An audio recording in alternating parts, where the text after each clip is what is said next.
Now, a lot of us are going to say, man up, stop being you know what, and everything else. But we have to understand that the dude is dealing with some serious mental anguish, right? And he was actually taking psychiatric meds at one point, right? So he's having some serious struggles, and he's been dealing with a lot of trauma that would set you off, right? Fortunately, he didn't get to the point where he wanted to delete himself, or at least he didn't try it, right? And he's being vulnerable right now. I mean, I could commend him for that. I wish he could handle it better. I wish he could appear more masculine, but I can't really fault the brother for this, like, because a lot of it, I don't think he's able to help. He's dealing with some serious conditions. Obviously, depression, anxiety, and amongst a bunch of other things. Those usually don't come as a single. You're usually dealing with like 2, 3, or even better. So we just have to take that into consideration when we try to judge him, that he's actually dealing with some mental issues right now. And he's Yeah, been he for quite lost a a while. lot. He Yeah, lost a lot. He lost his it's mom, and then he lost his sister within like 2 years of that. Then he ended up getting a divorce. yeah, Then both he Paul lost Walker both his died. sisters. Like he was taking major hits back to back, and he can't do nothing wrong. So I've watched him, and he definitely took a lot. He takes every hit so bad, it like resets him, and he took a lot, and he just hasn't came back from the last couple of ones. Yep. Yeah, Charlemagne asked an interesting question too. He said, are you have you taken time to deal with this, or have you just kept yourself busy?" And that's one of the things that I do. I haven't ever had a breakdown like that, but I deal with hella stress, and what I do is I keep myself busy just so I don't have to think about it. I'm thinking about my next mission. I try not to sit on anything. I had to deal with the loss of a mother and a lot of friends and different things like that too. And in order to be able to cope with it, I kept myself busy, and I focused on the next task, and it works for me. So that might be something that works for other people. I know he's tried therapy, but I guess you have to find the form of therapy that suits you, because everybody's therapy looks a little bit different. So I would just encourage people to just kind of listen to what he's saying. And he made a good point. Sometimes you got to check on the men, right? We know that there's a lot of men who do delete themselves when they start dealing with things like this. So we don't want to just compound on what he already has going on. When we see people who need help, we help them. And I know some people are going to say, yo, man up, but you just have to try to just have a different perspective and see where he's coming from as a person, and just picture yourself dealing with every bit of that, and understanding that we're all equipped in different ways. Just like you might be stronger physically, somebody might be good at hooping. Some people, we're all equipped different mentally. And just because you could deal with something a certain way doesn't mean that we are all equipped the same. I'll leave it there for now. Yeah, just a little context So too on the video he did on the interview. He did say that in that scene that came out, like, "What more do you want from me?" He was on some psych meds, and he that's what I said was that gonna say. Yeah. yeah, and he said that those psych meds took a while to get out of his system, but people were real quick to cancel him and call him crazy. So that's what he was going through. He also said, I think when he sang the national anthem, uh, the reason why he was dressed the way he was dressed with the hat. It wasn't because he was trying to emulate the Marvin Gaye, so to speak. He was just coming off shooting that scene he did, I guess, for a music video, but tied into the character of the movie that he's in. And he didn't have enough time. So he just went straight over there in character with the fake beard, because he said he's an actor. So that's the reason why he had the fake beard. But he went in there in full costume and he performed. So he has some explanations as to some of the things that you have been seeing. And it all makes sense. Like once everybody see the movie come out and they see the video that he had that's coming out as well. He said it's actually like a short film. He has an album that he's been, I guess, waiting to drop, and so he's dropping a 20-track album.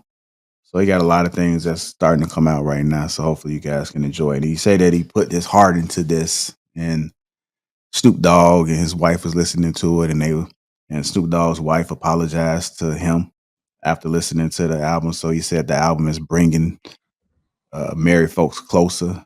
There's going to be some tracks on there where a lot of married folks will be making babies. So that's what we have to wait and see, man. But he was doing a lot of talking about what's been going on with him. Oh, my fault. I'll go ahead. No. I was just gonna say, you know what I'm saying? Like one, you mentioned it, how he talked about that time when he was having that episode crying, "What more do you want from me?" and all that he was on medication, right? Psycho meds, right? Bro, I feel like right now he's still on it. And it kind of goes back to, I think that was King talk last week when we were discussing Jonathan Majors, and every time he out in the public eye doing all this crying and all that, like, bro, emotionally you're not together, right? So until you get yourself together emotionally, stop doing these interviews. But maybe that's what he want to do. He knows it's going to go viral. One thing about it in the business, you know, you do things that are going to gather people's attention. So I fully think he went up there with the intention on, on doing this. He wore a white suit. You know what I'm saying? I think he had every intention on being emotional to go viral. I got an album coming out. I was looking ridiculous with this weak ass beard on at the national anthem for one of the preseason football games. You know what I'm saying? You do that, then you set up a Breakfast Club interview. Before the Breakfast Club interview, he was standing outside making a post talking about they had him locked out. I feel like that's just more him trying to push it and get himself uh, in a light where we're talking about his ass right now. I feel like it's all a gimmick too. You know what I'm saying? Yeah, you might have felt something for real, but you also using it to your advantage to try and get some clout. And whatever, Tyrese, man, just go sit down sometimes, bro. Until you get that together. Like you said, I believe Trev said, go get some therapy. You know what I'm saying? Figure out what you got going on. Cause I'm gonna keep it real. I say it all the time. I'm tired of all that crying shit, Joe. Like, do that on your time. Cause y'all feel like you're just trying to dupe the people and make them go get that album. Perfect. All right. Anybody else want to add anything on it? Yeah. So, yeah, I agree with y'all that if his mental health isn't where it needs to be, then maybe he should take some time to just get himself together. And there's nothing wrong with that. To just sit down and sit still and try and figure it out. Everybody go through something. Everybody have trials and tribulations, and how you handle them is on you. But I think to grieve openly in public is part of like this social media era where it's almost I believe he actually feeling those feelings, but like Law was saying, I think he is like monetizing his pain in a way to garner more interest. And to me, that kind of just seems sick to like watch yourself break down because you know it works to your benefit. What's the stop you from what's this what makes you want to heal from that point? If you know that your ideal goal is for people to talk about you and go viral, then why won't you continue to break down? And why would you even ever try and get help and fix the issues you're going through? It it's like we the weirdest thing to me, and it's one of the hardest things for me to wrap my brain around is one, it's parts of my life I'm always gonna keep private. The other thing is it seemed like the more mentally unstable you are, the more entertaining it is to other people. So it's people who probably could get fixed or healed, but won't because they'll be born and they no longer have content. And that's a fucked up place to be in, like as a people, where you don't want to heal because you probably can't make no more money if you start sounding like you got some sense. If you behaving like you regular now, it just ain't entertaining no more. You're not throwing yourself across aisles and jumping into people and breaking down in the middle of traffic and like doing all the crazy shit that people do and go viral for. It's almost anti-healing. We so backwards. This as a society, that shit crazy. But there used to be a time where men were silent. But what we often used to see is next thing you know, celebrity dead, blew his brains out. Celebrity dead, jumped off a bridge. Swing. Celebrity dead, too many pills. I'm not saying Celebrity. No, not, what I'm not saying saying is, be silent. I'm saying don't try and monetize your pain. but how do we know he's doing that? That's the problem, is that we're assuming that he's doing it. We don't actually have any evidence that he's doing it. But what I have noticed is that there has been a cosmic shift in how men are able to express themselves openly, because there's a reason why we will only hear about the aftermath of what happened, was because most men weren't allowed the ability to go out there and speak freely about how they felt. So they will hold all that shit in, and then one day they're dead.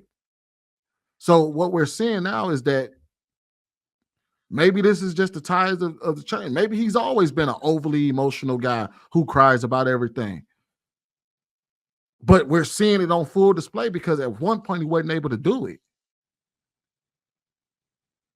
But now it's more accepting for it to happen. And now we're seeing more and more men be able to express themselves outwardly emotionally. So I will just say, I get what y'all are saying. Let's just not assume that his intentions is to garner, to monetize the pain. Like, who keep it real. Half the world is laughing at him right now. But we in a position where even if they laughing, they talk about him, they happy, he infamous or famous, it doesn't matter because it's clicks and views. That's my thing. And by no means am I hold on, let me get this. By no means am I saying black men shouldn't express themselves. They allowed to have the full gambit of all emotions. I'm just saying, as a man, for me personally, he can do whatever he wants, right? And for the collective male image of black man, I would like for us to be able to still project strength. That's one of the things that I personally like to see. Like, I'm not a fan of the new hip hop era where you have Saucy Santana represent rap, or when you have like men who are extremely effeminate being the face of what black men look like. I personally prefer when black men are just the most masculine man around, and I don't like to see us become effeminate characterizations of what men are, because historically and typically, even if it's to our detriment, we were viewed as the most masculine man that there are out there across the board. How does Tyrese, how does somebody like Tyrese play a factor in that? I think that's the equal balance of it all, because the reality is, I think this all comes from celebrity bias, where you're looking at it and say, oh, you're a celebrity, so you must be trying to monetize this, or you must be, rather than just looking at it and saying, hey, this is a brother that went through a whole lot of shit. And this might, like, think about if, like, he was reminded, like, think about when he's in these interviews, because we've seen this a lot, actually. We've seen dudes get mad in the middle of interviews when somebody brings up shit that they've endured that was fucked up. We just watched, I remember when they brought up to MGK, hey, you remember when Eminem murked you on Kill Shot and MGK spazzed out? Y'all remember when Chris Brown was on doing that interview with that one lady, and she started bringing up the whole Rihanna thing, even though right before the show he told her, can you please not bring that up? And he spazzed out on her, and then he spazzed out in the back room. So what happened, what we're seeing right now is that a lot of the times they are being re-asked the same questions about their life, about what's going on. And in those moments, is it beyond the realm of possibility to be safe, that it's safe to assume that in these public spaces, they're being asked about their most vulnerable shit that they've ever endured? And is it safe to say that you should be able to express yourself in a way that being that vulnerable would come out? Well, he could express himself in any way. My thing is, your lowest moments, if it's that dear to you, I don't think it's, in my personal opinion, I don't think it's appropriate to run to the internet and share it with the world. Keep that stuff to yourself and express it and heal however you need to do. But to be out emotionally bleeding all over the place, for my personal opinion, I don't think that that's how men should be out here behaving. Black men specifically should be out here behaving. That's my personal opinion. I could be wrong. There may be science and studies that show that there's growth and healing and letting the world see you low and groveling. I don't like that imagery. That's all I'm saying. I like to see black men represented as men, masculine men who aren't overly emotional. All right, y'all. Let's get hold on, y'all. Let's get Ruth in there because she's been trying to speak. Go ahead, Ruth. Marcus, just to be fair, he was asked a loaded question the guy piled up, or I think it was Charlemagne. He said your wife left you, your mom died, your sister died. Like if somebody is going to talk to you and you're not, it just happened. Like anybody could have lost it right there. So it's not like he went and volunteered this information. He was asked a direct question. So I would like to say a disclaimer. I don't like overly emotional men, right? In public or private. I do think that men should be masculine. However, right, I think that they tried to shut him down in that interview. They was like they were feeling uncomfortable that he was crying. They were trying to stop him from crying. Let me get you tissue, like, all of these things. And he's like, no, let me just be myself. Like if it was a woman, nobody would stop her from crying. You know what I mean? I think that we should allow them the space. It's all types of men. If there's going to be more masculine men and there's going to be less masculine men, and that's okay. So I think that he has to work no matter what. He just said he was going through financial issues, ups and downs in his career. So just like you, if your mom died or your wife left you, you still gonna go to work. This is work for Tyrese. So I think that we should have a little grace for him. I'm not trying to make excuses for him at all, but I'm just saying like maybe it's time we do give them some space. And I want to say to the women, like, we have got to treat these men way better. Like, I don't think Tyrese deserved this. I don't think that a lot of these black men deserve the way they're being treated, like they piggy banks or they were disrespected, or like I was watching Love is Blind and it was a white couple, and she was just really nitpicking him, like she's like, oh, do you like that girl? And then she said something like, oh, you said it twice. Like first you You asked talking me to about the stink Megan ass. Fox girl who said she looked like Megan Fox? No, it was the new one. The new one, it was the UK one. And hot girl, hot guy. But she was like, oh, such and such walked in the room. Do you think she's pretty? You know, one of those trap questions. He's a good guy. He's like, oh yeah, I think such and such is pretty. You said it twice. And then she went and flirted with all the guys at the party, like putting her hands on them, like mistreating. And then she made him feel like crap the whole time. Like a lot of times these women, man, they see a good man and they hold on to him for dear life. They choke him, they suffocate him, they mistreat him. And it was just horrible to see. Like I literally was in tears. Like, how can she treat him like this? And other people was like, yo, you gotta stand up for yourself. Like you can't be, he's just like in love with her, like puppy eyes. And he was like, you know what? He finally started to open up his eyes, like, yeah, maybe you're not treating me well. I don't care how good she looked. Like if she's not gonna treat you well, you gotta stay away from that because it's just definitely like rude. I don't like it at all. I think the women he should have had a woman to be there for him when his mom died. He should have had a woman to be there for him when his sister died, and she should have never left him. He should have just, he was had good faith when he got married, and he got screwed over. I think we need to stop it.